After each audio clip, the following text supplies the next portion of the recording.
sans trop de problèmes. Et on espère que la grâce de Dieu nous suffira par rapport à cela. Et donc, sans plus tarder, nous allons commencer.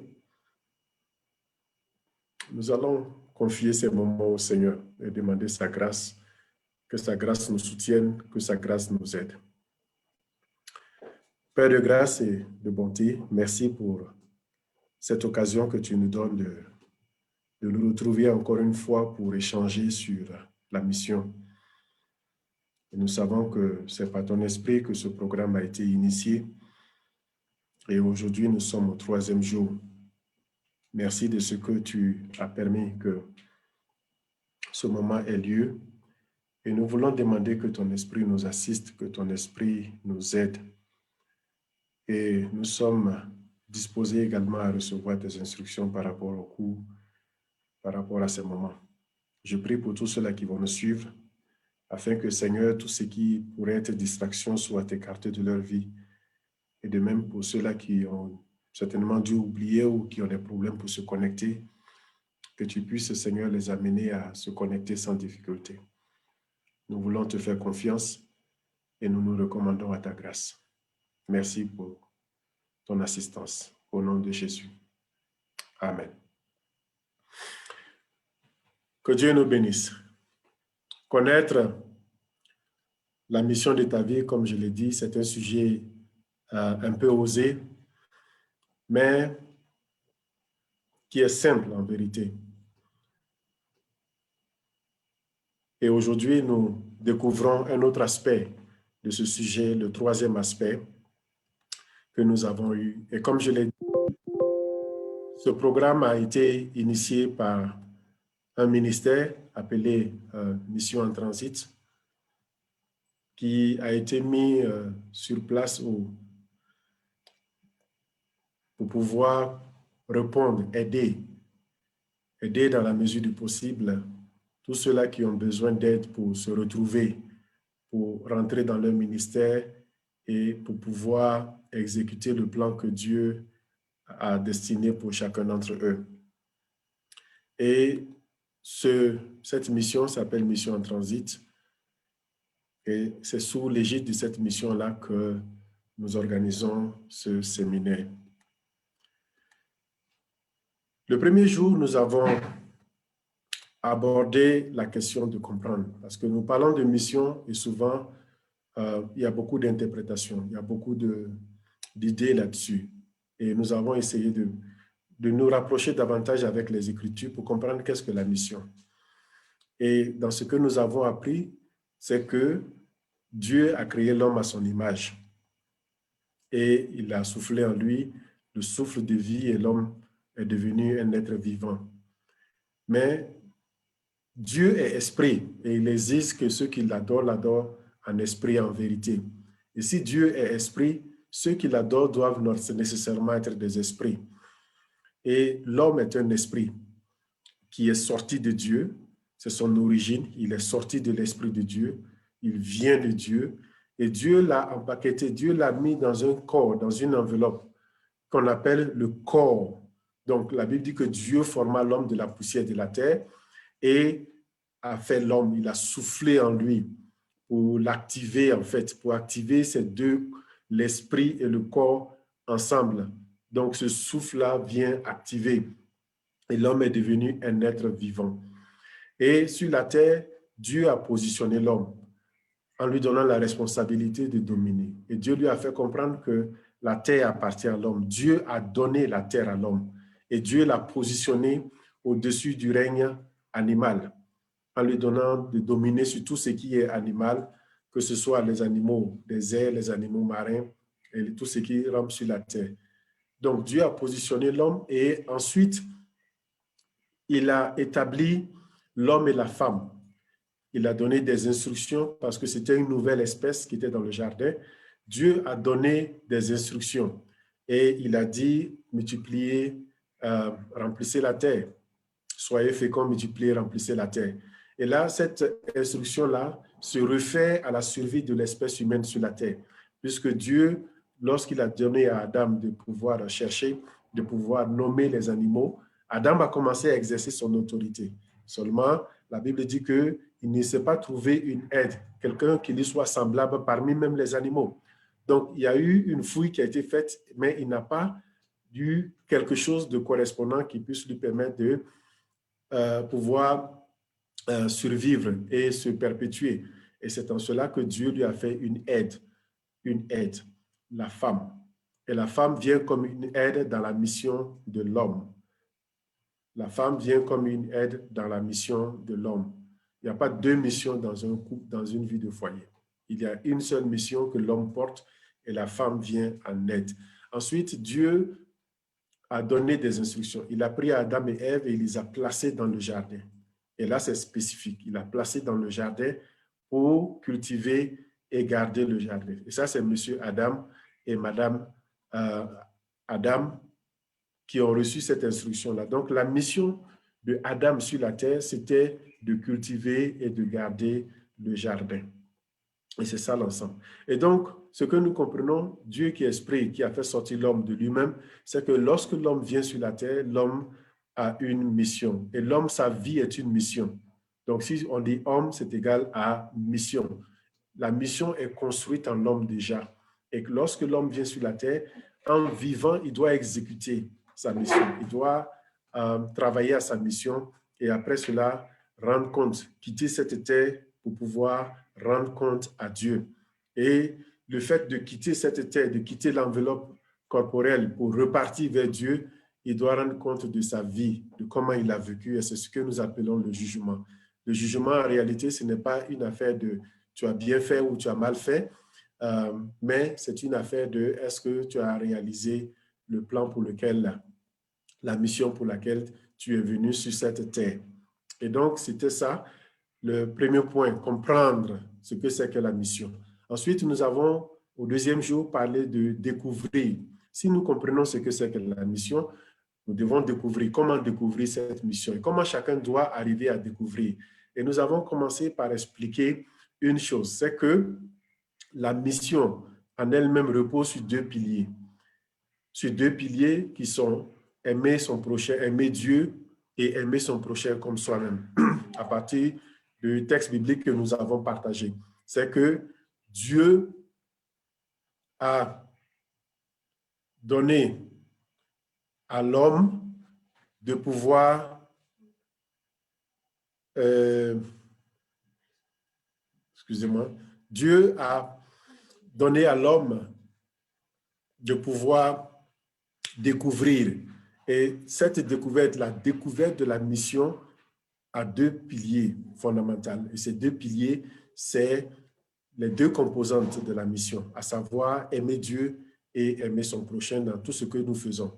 Et de là, nous avons vu un peu les termes que nous utilisons, le terme de la mission, le terme de la mission, l'appel, la responsabilité et la vocation, à savoir quelle est la vocation, qu'est-ce que veut dire la vocation. Donc, nous avons également parcouru cela. Aujourd'hui, nous parlons de développer. Donc, hier, effectivement, nous avons fait un exercice. Et cet exercice-là, c'était de pouvoir répondre à 5 questions. Et les 5 questions, la première question, qui es-tu à l'état civil? Quel est ton nom à l'état civil? La deuxième question, c'est que fais-tu? Qu'est-ce que tu aimes faire? Et quel acte tu poses depuis ton enfance qui te procure satisfaction, joie réelle, et où tu te sens complet, où tu te sens à l'aise. Et ensuite, la troisième question, c'est pour qui le fais-tu? Pour qui est-ce que tu poses cet acte-là? Et la quatrième question, la quatrième question, c'est quel résultat tu cherches, quels besoins, quels sont les besoins de ces personnes-là pour qui tu apportes de l'aide et quels résultats tu cherches. Ça, c'est la cinquième question. Et en répondant à ces questions-là, cela nous amène à réfléchir et à ramener tout en une ou deux phrases. Donc, après cet exercice-là, nous avons demandé aux uns aux autres de pouvoir rédiger au moins une phrase, simplifier le tout en une ou deux phrases. Et en arrivant à ce stade-là, nous arrivons à ce que nous appelons la déclaration de mission. Donc, tu dois être en mesure de décliner ta mission en une ou deux phrases. En une ou deux phrases. C'est un exercice un peu délicat, mais c'est possible. Et nous avons vu des exemples, l'apôtre Paul, qui à chaque fois quand il écrivait, déclinait sa mission. Il dit, Paul, apôtre du Seigneur Jésus-Christ, appelé à porter la nouvelle aux païens, etc., etc. Donc, tout était les 5 questions. La réponse à ces 5 questions se trouvait dans la déclaration de mission. Et c'est ce à quoi nous avons fait. Après cela, nous avons demandé aux uns de prier. Nous avons eu un moment de prière où ce que nous avons écrit, nous venons vers Dieu avec. Nous venons vers Dieu dans une attitude de prière parce que c'est lui qui nous a créés et c'est lui seul qui peut confirmer si ce que nous avons écrit, c'est juste ou pas. Et Dieu parle à notre esprit.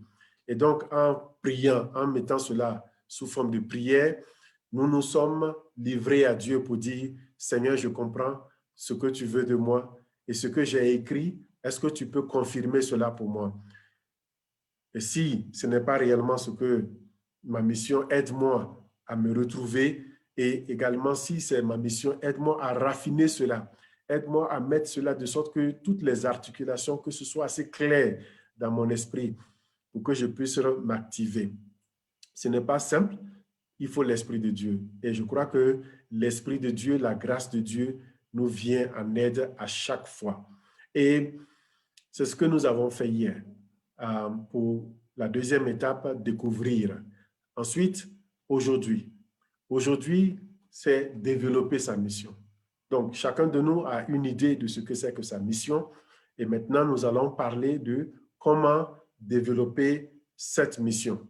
Et je vous demanderai une attention assez particulière par rapport à cette phase-là, qui sera un peu courte, mais assez poignante. Et cette troisième section de notre présentation se base sur Matthieu 28, le verset 19 à 20. Et Jésus dit ceci, « Allez faire de toutes les nations des disciples, les baptisant au nom du Père, du Fils et du Saint-Esprit, et enseignez-leur à observer tout ce que je vous ai prescrit. Et voici, je suis avec vous tous les jours jusqu'à la fin du monde. Je suis avec vous tous les jours jusqu'à la fin du monde. Faites de toutes les nations des disciples, en les baptisant au nom du Père, du Fils, et enseignez-leur à observer tout ce que je vous ai prescrit. » Donc, dans ce passage, nous voyons qu'il y a une forme de transmission qui est là. Il y a quelque chose qui doit se transmettre. Et cette chose-là n'est pas seulement d'annoncer l'Évangile, mais même cela concerne notre mission. Cela veut dire quoi? Lorsque nous sommes sur cette terre, il y a un besoin pour nous, avant de quitter cette terre, de transmettre ce que nous avons fait, ce que nous avons reçu, et sous forme d'héritage, que quelqu'un va prendre le bâton et continuer. La mission de l'homme. La Bible dit que nous sommes son ouvrage, ayant été créés en Jésus-Christ pour de bonnes œuvres que Dieu a préparées d'avance afin que nous les pratiquions. Nous avons été créés pour de bonnes œuvres. Ces œuvres-là, quand est-ce que ces œuvres-là ont été mises en place par Dieu? Je comprends que ce n'est pas lorsque nous sommes arrivés sur la terre que ces bonnes œuvres ont été mises. Non. Dieu nous a fait venir avec cela. C'est comme un astronaute. Un astronaute, lorsqu'un astronaute est lancé dans l'espace, il va avec tout. Il va avec tout.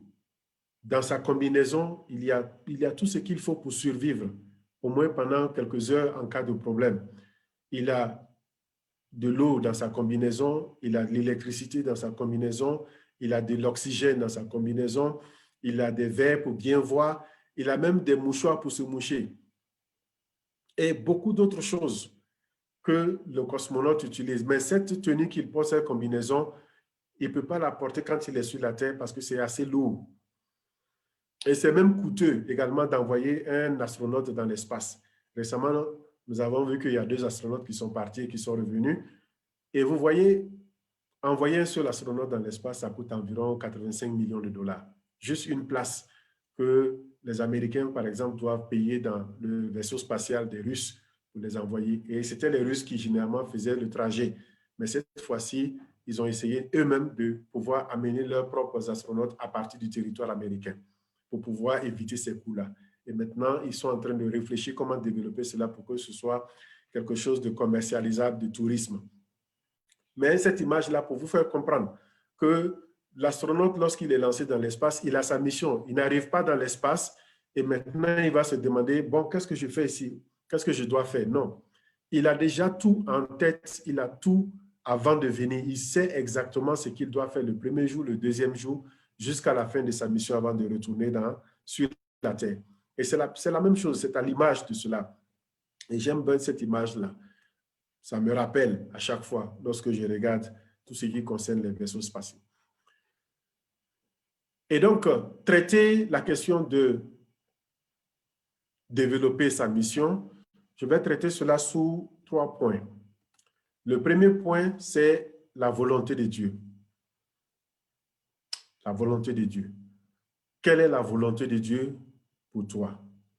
Et c'est très important de comprendre cela. C'est très important d'avoir cela en idée et de savoir quelle est réellement la volonté de Dieu pour toi. Le deuxième point, c'est la mission comme projet. La mission est un programme. C'est un programme à exécuter. Lorsque l'astronaute est lancé dans l'espace, c'est un projet. Mais lorsqu'il arrive dans l'espace, ça devient un programme qu'il doit dérouler et qu'il doit exécuter. Ensuite, le troisième point, c'est le mentorer. Un mentor, le mentoré et son mentor. Qu'est-ce que cela a à voir? C'est la transmission. La transmission de la mission. Est-ce qu'une mission est transférable? On peut réfléchir ensemble à la question. Donc, nous passons rapidement au premier point sur la volonté de Dieu.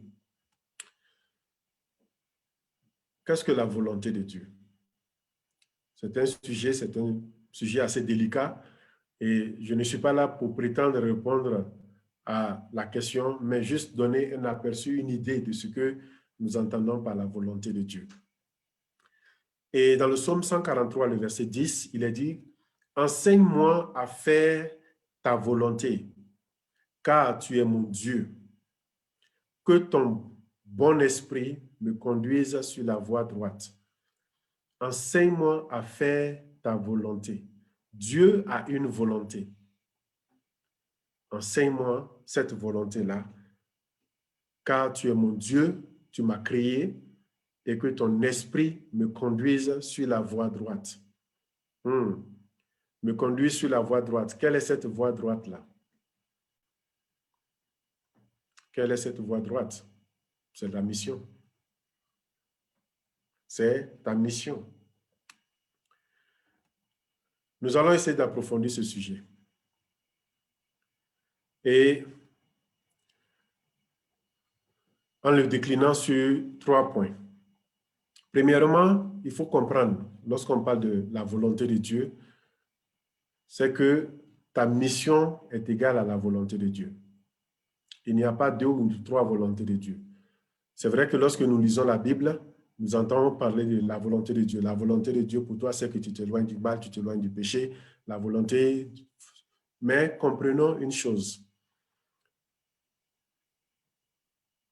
Philippiens chapitre 2, le verset 13 dit ceci. Car c'est Dieu qui produit en vous le vouloir et le faire selon son bon plaisir.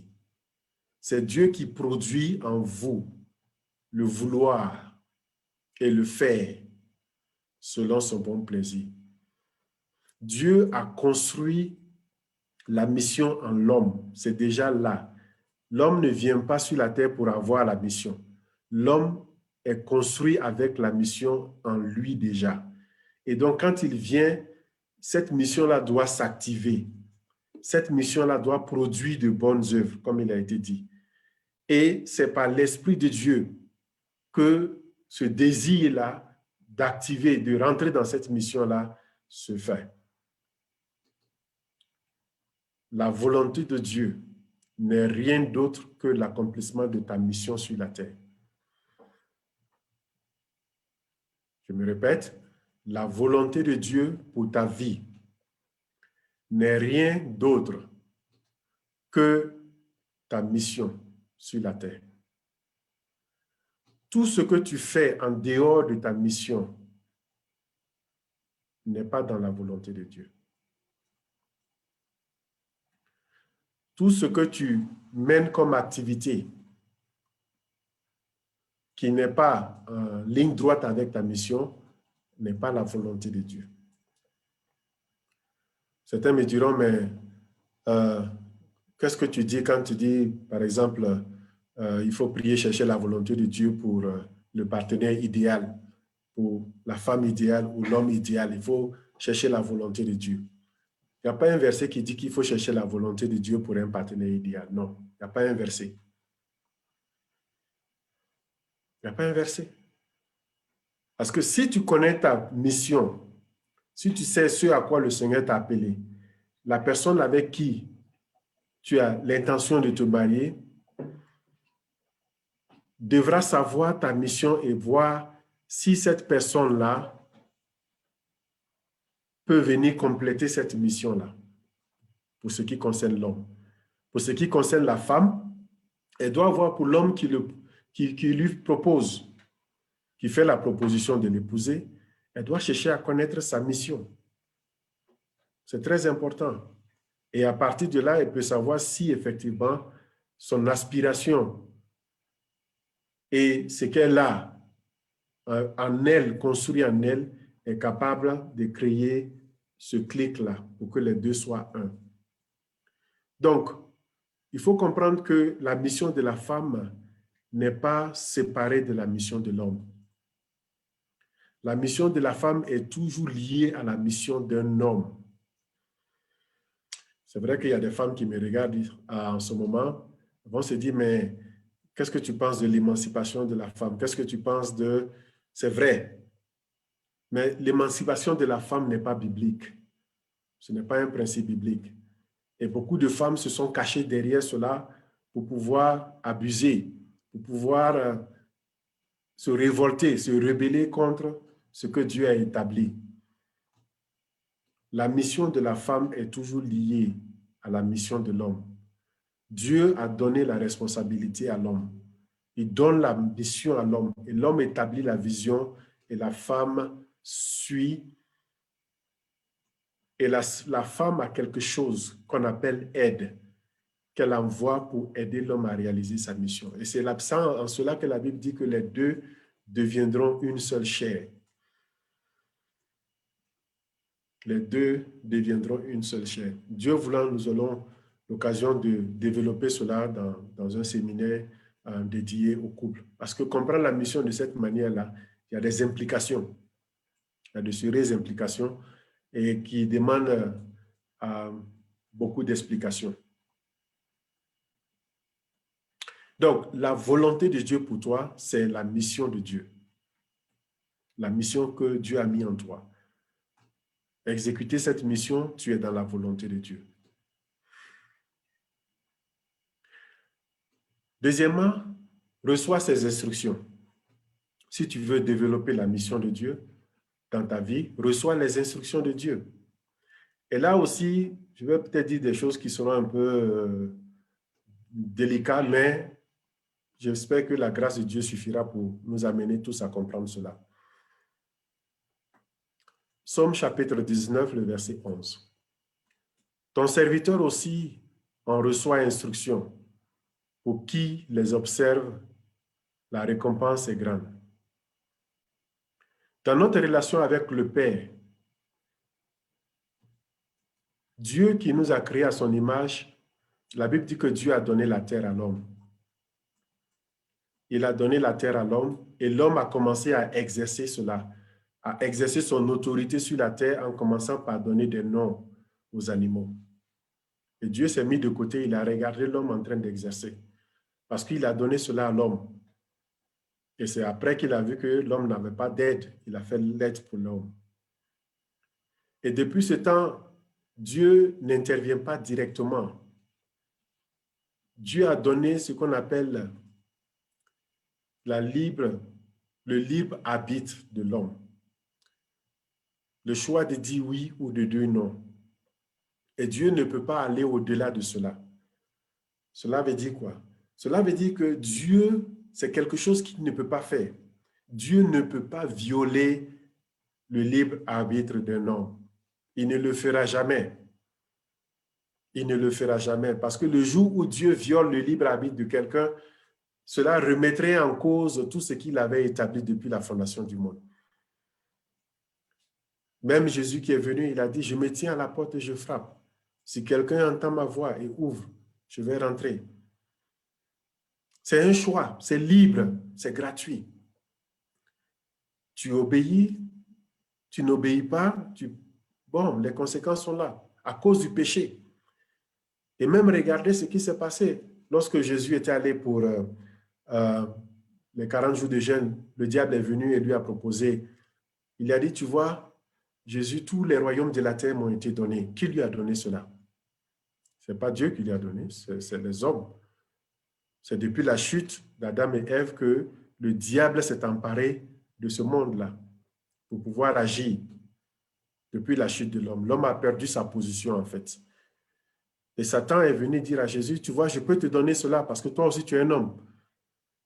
Si seulement tu te prosternes et tu m'adores.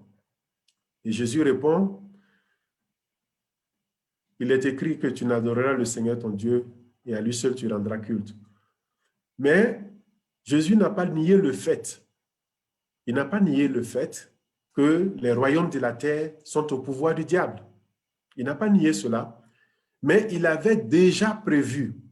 Sa mission sur la terre, c'était de venir sauver, racheter, comme on le dit. C'était de venir enlever cela de la main de l'homme pour repositionner l'homme là où il était, de la main de Satan, pardon, pour repositionner l'homme là où il était avant. Mais ce n'était pas le moment. Satan lui a donné une alternative. Si tu veux que je te redonne, voilà, tu m'adores. Mais Jésus dit, OK, mais ce n'est pas ça. C'est après ma mort et ma résurrection que officiellement tout sera arraché de ta main. Et c'est ce qui s'est passé. La Bible dit que lorsque le Seigneur est mort et il est ressuscité, il est assis à la droite du Père et tout pouvoir lui a été donné. Et non seulement cela, il a rétabli l'homme. Il nous a donné de redevenir enfants de Dieu. Et l'Esprit rend témoignage à notre esprit que nous sommes enfants de Dieu. Et nous, si nous sommes enfants de Dieu, nous sommes héritiers avec le Père et co-héritiers avec Christ. Et nous sommes repositionnés là où on était. Mais seulement par Christ. En venant à Jésus, nous récupérons notre position. Et le Seigneur nous permet de régner. Et donc, Dieu nous donne des instructions. Sa parole est là comme un guide pour nous donner des instructions sur la manière de vivre. Parce que nous sommes sortis d'un esprit. Nous sommes sortis de lui et nous avons pris un corps pour pouvoir vivre notre environnement ici sur la terre. Parce que cette terre est conditionnée. Donc, nous avons besoin d'être dans un corps. Mais ce corps-là aussi a ses principes. Ce corps-là aussi a ses désirs. Et dans le livre de Galates, vous voyez le conflit entre la chair et l'esprit. Les deux qui luttent pour le contrôle de la vie de l'homme. Donc, la chair a des principes, la chair a des désirs. Et Dieu nous donne sa parole pour nous permettre de nous aider à pouvoir vivre par l'esprit. Maintenant, qu'est-ce que cela veut dire? Quand nous donnons notre vie à Jésus, Dieu ne devient pas notre chauffeur. Il ne devient pas notre chauffeur. Il dit, Seigneur, tu as le volant de ma vie. Dieu n'est pas ton chauffeur. Il n'a jamais été ton chauffeur. Il a été ton créateur. Il est ton créateur, il est ton maître, il est ton Seigneur, il est ton Dieu. Il n'est pas le chauffeur de ta vie. Il ne peut jamais être le chauffeur de ta vie parce qu'il t'a donné le pouvoir de dire oui ou de dire non. Et si ta vie est une voiture, Dieu s'assoit à côté passager, et il te donne des instructions. Il te dit, ma fille, ralentis ici. Mon fils, fais attention, tu dois prendre un virage à gauche. Et toi qui conduis ta vie, toi qui conduis ta mission, il t'appartient à toi soit d'accepter ou de ne pas accepter. parce que tu es le maître. C'est toi qui gères, c'est toi qui exécutes la mission. Il te donne des instructions et tu obéis. Mais il n'est pas au volant de ta vie. Il y a une très grande différence parce qu'il t'a déjà donné une mission. Je sais que ça va soulever beaucoup de controverses, mais je crois que c'est la parole de Dieu. Troisièmement, vivre par l'esprit.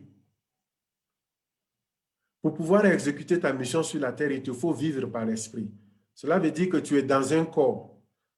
Tu es dans un corps qui a des principes, qui a des désirs, mais c'est l'esprit qui doit contrôler le corps. Et pour que l'esprit, ton esprit puisse contrôler le corps, il faut que la parole de Dieu et l'esprit de Dieu te viennent en aide. Parce que la chair est déjà corrompue. La chair ne peut pas plaire à Dieu. Le corps a été corrompu. Le corps attend le moment où il sera racheté définitivement. Mais il faut vivre par l'esprit. Il faut rester en contact avec la base. Parce que tu viens d'un royaume. Tu appartiens au royaume de Dieu, où il y a des standards, des standards de vie. Dans le royaume de Dieu, on a des règles, il y a des principes à suivre. Et nous recevons les instructions du roi. Nous recevons les instructions du Père pour pouvoir les exécuter. Mais pour y arriver, il faut marcher par l'esprit. Et si vous lisez le livre de Galates, vous allez voir cette dichotomie-là, ce combat entre le corps et l'esprit. Marchez par l'esprit et vous n'accomplirez pas les désirs de la chair. Comment marcher par l'esprit? Il vous faut la parole, il vous faut l'esprit de Dieu. Lorsque ces deux-là agissent en vous, vous êtes connecté à la base. Et c'est comme l'astronaute. L'astronaute a besoin de vivre en tant qu'homme quand il est dans l'espace. Il a besoin de se connecter, de communiquer. S'il n'y a pas d'Internet, l'astronaute va mourir parce qu'il ne pourra plus communiquer. Et tous ceux qui sont en bas, dans la station de contrôle, peuvent même l'aider à réparer ce qu'il faut réparer. Mais s'il n'y a pas de communication, ça sera difficile. Et donc, voici les trois composantes de la volonté de Dieu. La volonté de Dieu, c'est pour toi, c'est l'exécution de ta mission. C'est ça la volonté de Dieu. Ensuite, tu dois recevoir les instructions de Dieu. Comprendre que Dieu ne t'oblige pas. Dieu ne va jamais t'obliger à faire quelque chose. Mais Dieu te donne des instructions. Troisièmement, vivre par l'esprit. C'est quelque chose que Dieu te demande de faire. Ensuite, nous allons voir la mission comme un programme. C'est un programme, un projet. Et là, je vais lire avec vous ce texte-là de Jérémie 29, 11. Excusez pour le texte en anglais. Je viens tout juste de finir la présentation de ce sujet-là en anglais. Mais voici ce que le texte dit. Car je connais les projets que j'ai formés pour vous, dit le Seigneur, des projets de paix et non pas de malheur, afin de vous donner un avenir et de l'espérance. Le contexte, l'arrière-plan de ce texte-là, c'est les enfants d'Israël qui étaient en Égypte, et pas en Égypte, pardon, qui étaient en exil et qui espéraient, qui attendaient que Dieu allait leur faire grâce pour les retourner sur la terre promise. Et étant en exil, étant des réfugiés, étant des exilés, Dieu leur a promis. Il a dit, je sais ce que j'ai prévu pour vous. Et ce que j'ai prévu pour vous, le résultat, c'est vous donner un avenir et de l'espérance. Et c'est ça. Et comme nous l'avons vu également, c'est que Dieu nous a créés pour de bonnes œuvres, afin de rendre gloire à son nom. Et notre vie sur la terre, lorsque nous arrivons, je vous donne toujours l'image de l'astronaute. Lorsque l'astronaute arrive dans l'espace, dans la station spatiale par exemple, il commence à exécuter son programme. Donc le projet d'envoyer un astronaute dans l'espace, c'est un projet, mais lorsque l'astronaute arrive, ça devient un programme. On exécute maintenant le programme. Et c'est comme ça notre vie. Lorsque nous arrivons sur la Terre, nous commençons à exécuter le programme de notre mission, qui est notre vie. C'est un style de vie. C'est un style de vie. Ta mission est un style de vie. C'est ce qu'il faut comprendre. Ce n'est pas séparé de ta vie. C'est ce que tu es. Toi, tu es une mission en tant que tel. Maintenant, nous allons voir comment cela se fait. Par exemple, à l'image des projets que nous montons. Projet pour demander des financements parce qu'on a quelque chose, on a une école qu'on veut construire, on a une route qu'on veut faire, on a une société qu'on veut mettre en place. Généralement, on rédige ce qu'on appelle un projet de financement. Et lorsque ce projet est financé, il devient un programme. Mais parcourez un peu, pour nous aider à comprendre, hein, parcourez un peu ce qui est dans le contenu d'un projet. Par exemple, le contenu d'un projet pour réaliser quelque chose. Dans le contenu de ce projet-là, nous avons premièrement la définition du projet. Il faut définir en quoi ce projet-là est. Quel est ce projet-là? Et ce projet-là est la déclaration de ta vie, de ta mission. Pour ceux qui nous ont suivis hier, nous avons parlé de la déclaration de la mission. Arriver à avoir en une ou deux phrases ta mission déclinée. Et donc, c'est ça le projet. C'est ça la définition de ton projet. Ce n'est pas quelque chose d'autre, mais c'est ça la définition de ton projet. Deuxièmement, un projet est rédigé pour une durée. Donc, il y a des buts, il y a des objectifs à atteindre et il y a une durée. Non, maintenant pour la durée, il s'agit du temps que tu vas passer sur la terre. C'est la durée du projet. Donc, si tu vas passer 50 ans sur la terre, ton projet dure 50 ans. Si tu vas passer 70 ans sur la terre, ton projet dure 70 ans. C'est ça. Ta mission dure tout ce temps-là. Et tu établis des objectifs, des buts à atteindre par rapport à ta mission. Et tu peux avoir des objectifs à court, moyen et long terme. Par exemple, ce que tu feras d'ici à la fin de l'année par rapport à ta propre mission. Essayer de réajuster ta mission parce que nous sommes dans une situation de pandémie et les déplacements sont limités. Et si ta mission demande que tu te déplaces beaucoup, alors là, il faut retrouver une stratégie pour pouvoir exécuter cette mission-là. Ta mission est un programme de vie sur Terre que tu dois décliner et conduire. Ensuite, lorsqu'il s'agit, on a le cas d'un projet, on a les ressources. On a besoin de ressources. Donc, on va établir qu'est-ce que nous avons et ce dont on a besoin comme ressources. Et souvent, il y a 3 types de ressources dont on a besoin lorsqu'on monte un projet. Le premier point, c'est les ressources financières. Les ressources financières. Le deuxième point, c'est les ressources matérielles. Le troisième, ce sont les ressources humaines. Voilà.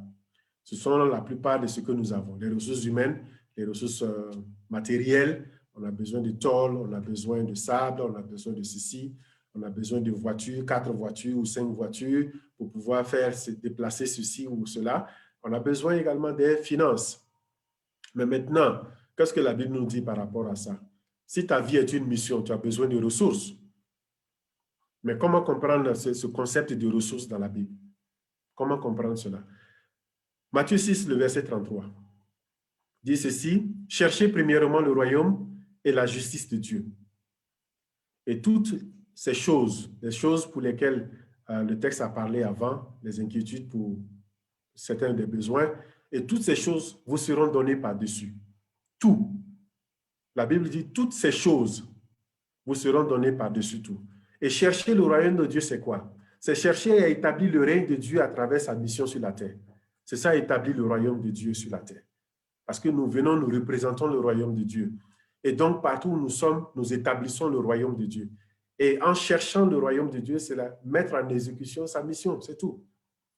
Et lorsque nous sommes dans cette ligne d'exécution de la mission de Dieu, Dieu mettra les ressources à notre disposition pour nous permettre d'exécuter cela. La Bible dit, vous priez, vous demandez et vous ne recevez pas, parce que vous demandez mal dans le but de satisfaire vos besoins personnels. C'est la Bible qui l'a dit, ce n'est pas moi qui l'ai dit. Tu peux demander, mais ne pas recevoir parce que, pourquoi? Tu veux simplement satisfaire tes besoins personnels. Et si tes besoins ne sont pas en ligne droite avec la mission, il est clair que tu n'es pas dans le plan, tu n'es pas dans la volonté. Essayez cela et vous allez voir.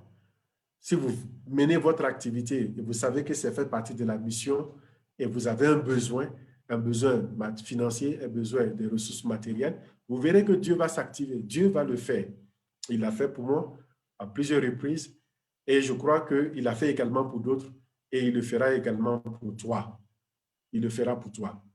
Maintenant, comment ça se passe? Pour exécuter ta mission, Dieu, pour les ressources humaines, Dieu met des gens dans ta vie sur ton passage. Oui, il envoie des gens qui deviennent tes amis ou bien des gens qui ont à cœur de soutenir ce que tu fais. Ils ont à cœur de t'apporter un coup de main. Et ces personnes-là sont des ressources humaines. Il faut les voir comme des ressources humaines. Ce n'est pas parce que tu es intelligent, ce n'est pas parce que tu es la célébrité, ce n'est pas parce que tu as des diplômes que ces gens-là se sont approchés de toi pour te donner un coup de main. Non, non, non. Ça n'a rien à voir. C'est tout simplement parce que Dieu les envoie comme des ressources humaines pour toi dans ta mission. Oui. Et souvent, ces personnes-là viennent et repartent.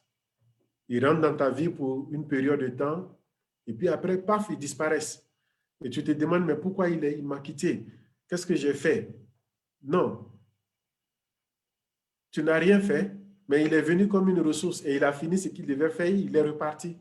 Et c'est comme ça. Donc, nous devons comprendre que même dans les relations humaines que nous avons, certains de ceux que nous appelons nos amis ou des connaissances, il y en a parmi eux des anges, des gens que Dieu envoie spécialement pour nous aider à atteindre notre mission, pour nous pousser un peu, pour pouvoir atteindre notre mission. Et ces personnes-là partent. Certains vont faire un chemin avec nous.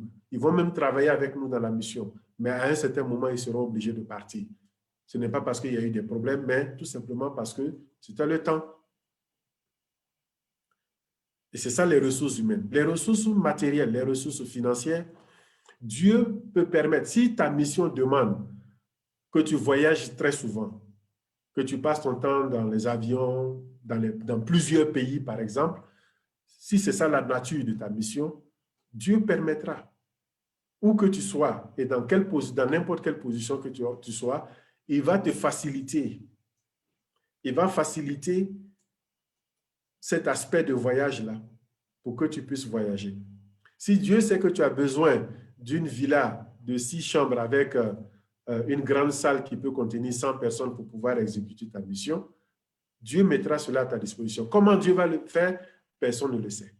Mais il va s'arranger parce que tu en as besoin pour faire la mission. Tu en as besoin. Mais la Bible dit, cherchez le royaume de Dieu. La richesse que nous avons, les biens matériels que nous avons, tout ce que nous avons, nous acquérons, que ce soit les voitures, que ce soit tout ce que nous acquérons, tout ce que nous possédons comme richesse, comme bien personnel, le Seigneur met cela à notre disposition pour nous aider à accomplir notre mission. Ce n'est pas la finalité. Le monde a des standards qui sont différents du royaume de Dieu. Le succès d'un homme, selon le standard de ce monde, c'est avoir une maison, c'est avoir une villa, c'est avoir une voiture et c'est avoir un gros salaire, vivre décemment ou avoir un grand diplôme, un doctorat, un PhD. Ça, c'est le standard du monde. La réputation, le statut social, avoir une grande position ou travailler dans une organisation internationale. Tout ça, ce sont des indicateurs pour le monde, pour dire que tu es arrivé. Toi aussi, tu es quelqu'un. Tu as ta place au soleil ou à l'ombre. Tu as ta place aussi dans la maison. Mais le standard de Dieu est différent. Le standard de Dieu, quand tu es arrivé, Dieu considère que tu es arrivé, que tu as réussi. Lorsque, comme Paul, tu dis, j'ai combattu le bon combat de la foi, désormais la couronne m'est réservée.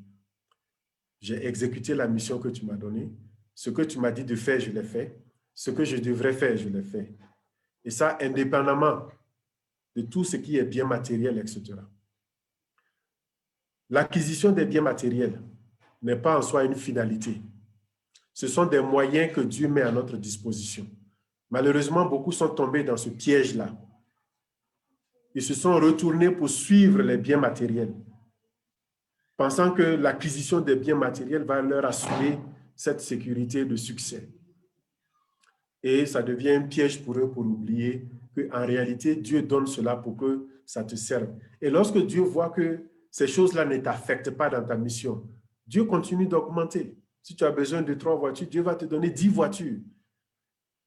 Mais il sait que ce n'est pas 10 ou 15 voitures qui vont te détourner parce que déjà tu as prouvé que ce sont des choses, des outils pour toi, pour progresser dans ta vie. Mais ce n'est pas la finalité. Ce n'est pas ça l'objectif de ta vie.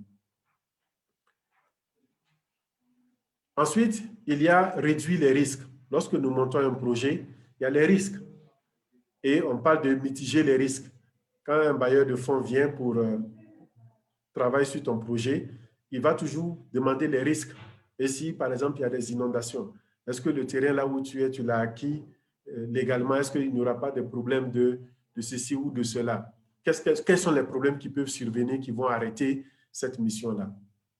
Donc, les risques, premièrement, il y a le risque de perdre de vue la mission. Ce pourquoi Dieu t'a appelé, tu peux perdre de vue cela facilement. Pourquoi? Parce que même si tu ne le sais pas, tu vas aller à tout vent. Comme la Bible dit, tu vas à tout vent de doctrine. Cela veut dire que si aujourd'hui on parle de mouvement prophétique, toi aussi tu es dedans. Et tu penses que c'est en rentrant dans le mouvement prophétique, tu vas pouvoir assurer ta célébrité, tu seras en train de parler à la télé, tu vas avoir des congrégations, tu vas finalement... Mais alors qu'en réalité, ta mission, ce n'est pas ça. Joseph n'a pas eu besoin de célébrité.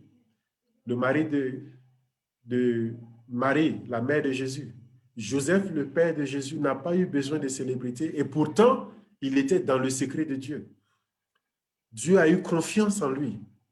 Dieu lui a donné sa confiance totale à cause de la mission qu'il avait, qui était une mission délicate de faire quoi? D'élever Jésus comme un père. Et c'est ce qu'il a fait.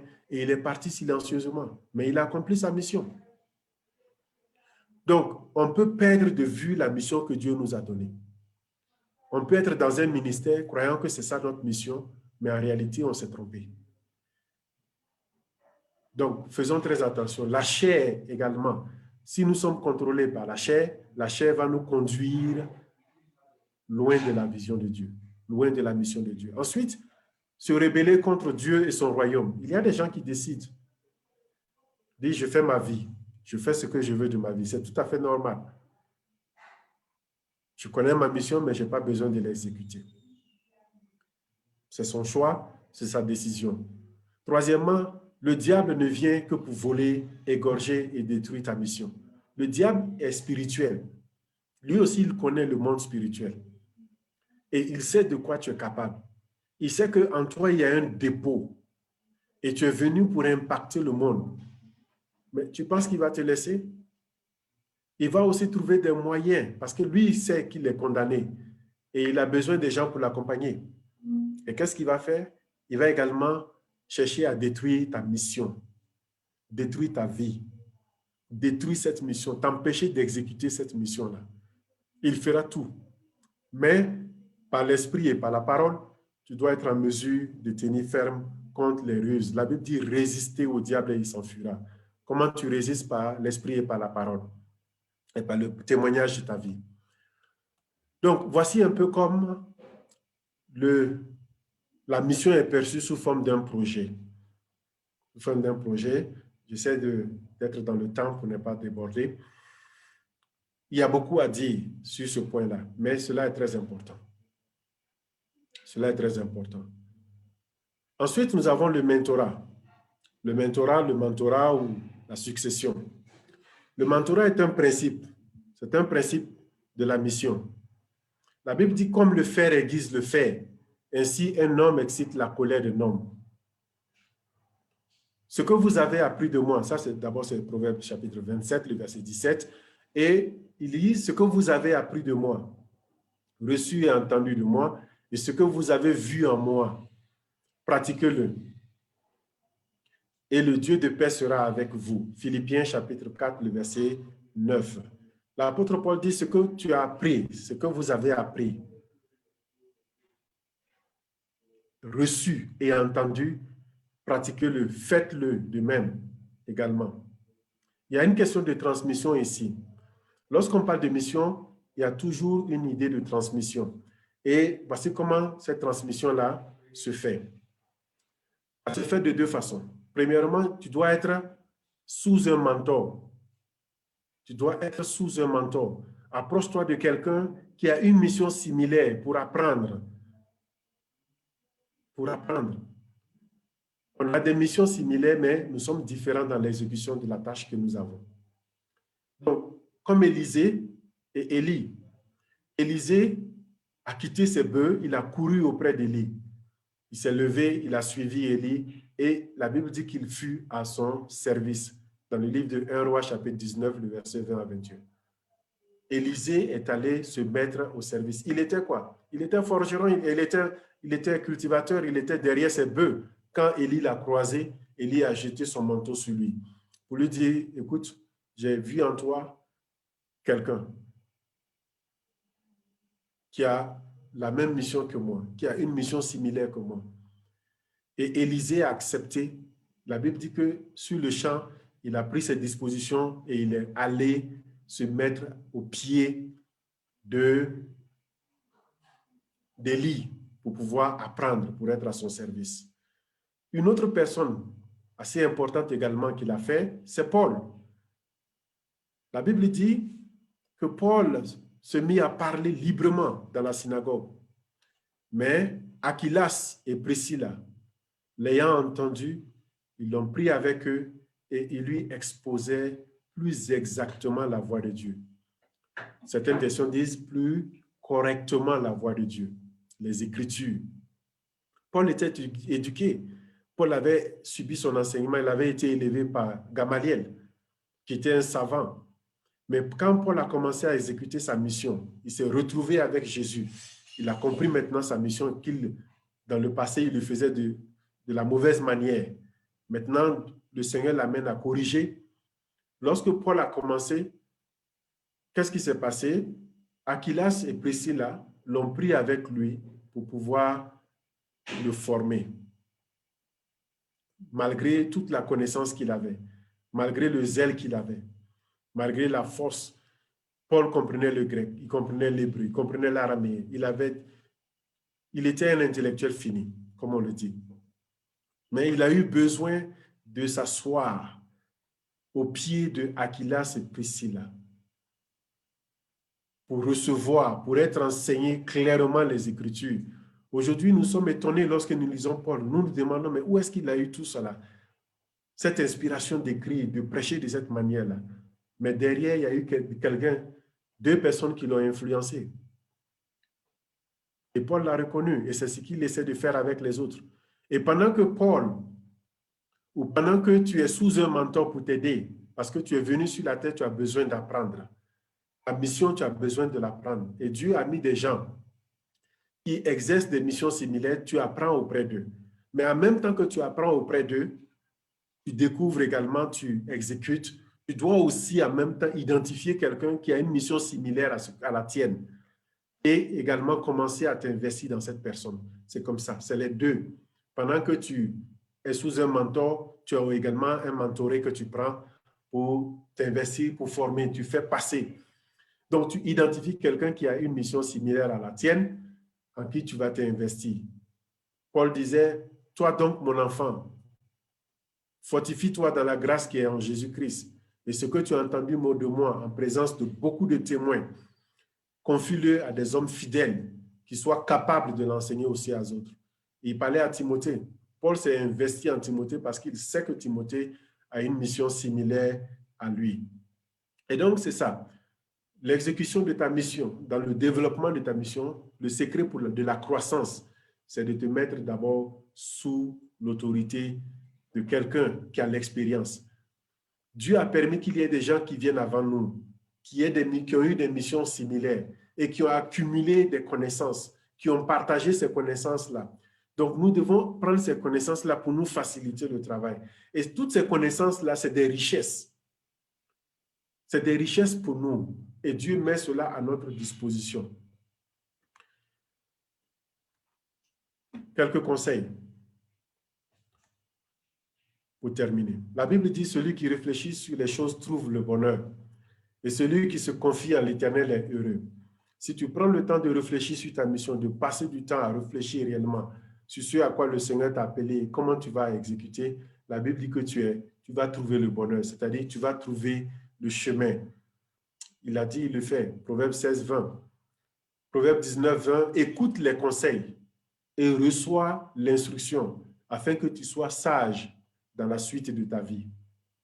C'est très important. Écoute les conseils et reçois l'instruction afin que tu sois sage dans la suite de ta vie.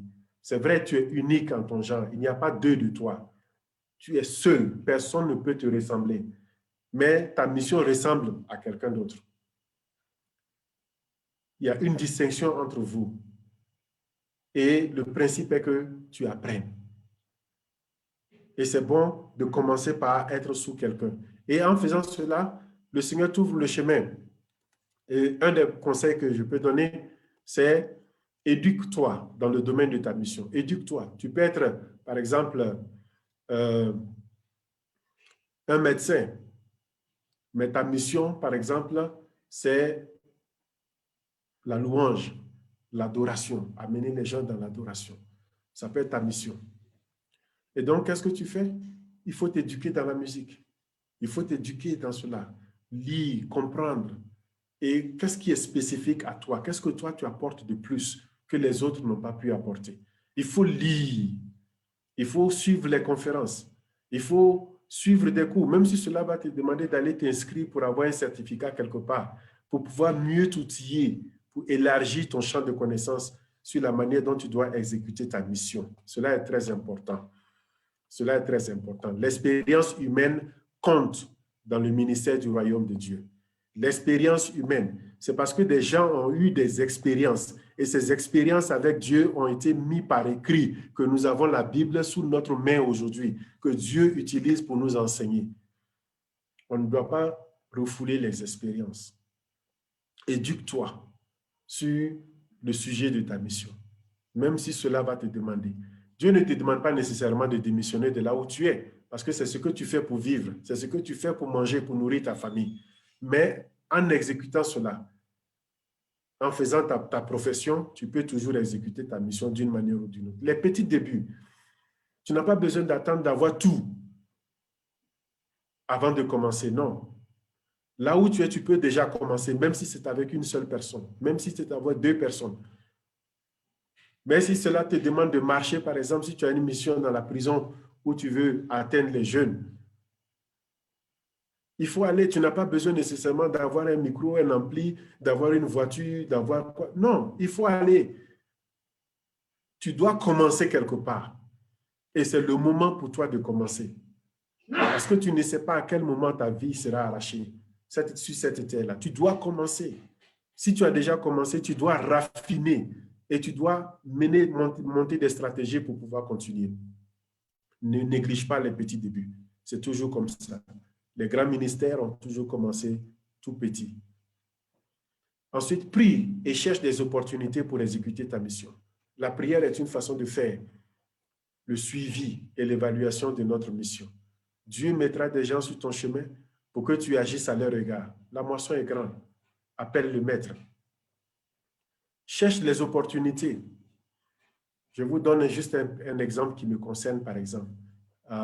Comme vous le savez, je voyage beaucoup. Je voyage beaucoup dans le cadre de ma profession en tant que consultant en traduction. Je voyage beaucoup dans beaucoup de pays. Mais pour moi, ce qui est plus important, c'est vrai que je vais pour ma tâche, pour ma responsabilité. Mais je prie et je demande à Dieu, Seigneur, cette semaine, je vais dans ce pays-là. Et je sais qu'il y a des gens qui ont besoin de mon service. Il y a des gens qui ont besoin de ma mission, que je puisse les aider. Et je prie que tu me donnes cette opportunité-là, que tu crées cette occasion-là.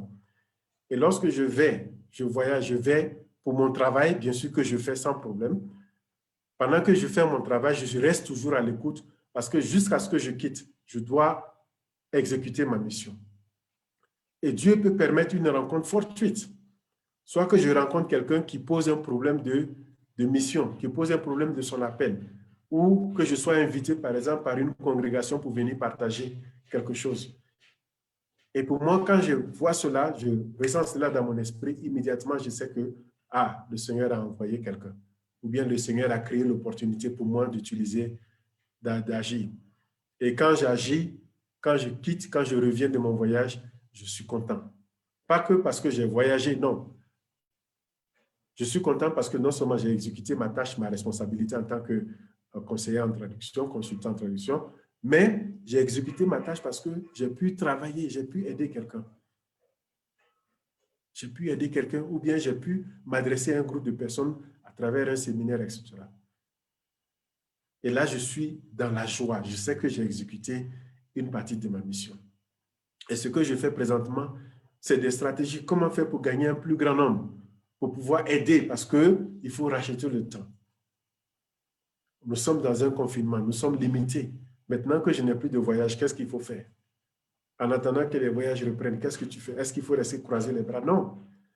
Il faut trouver un moyen d'atteindre et de prier Dieu. Et c'est la porte que le Seigneur m'a ouverte aujourd'hui pour que je puisse m'adresser à un plus grand nombre d'une manière ou d'une autre. Faisons le travail pendant qu'il est encore temps. Alors, encore une fois, quelle est ta mission? Quelle est ta mission? Continue de réfléchir et continue. Toutes les 3 vidéos seront sur YouTube. Les 3 vidéos seront sur ma page Mission en Transit. Vous pouvez reprendre, télécharger cela, réécouter encore pour pouvoir aller et travailler par rapport à ça. En termes de conclusion, je vais juste rappeler pour ceux qui nous ont pris en marche sur ce 3e séminaire, qui n'ont pas suivi les autres précédents, j'ai fait un résumé au début, mais je vais conclure en disant ceci, que Dieu est esprit, l'homme est aussi esprit.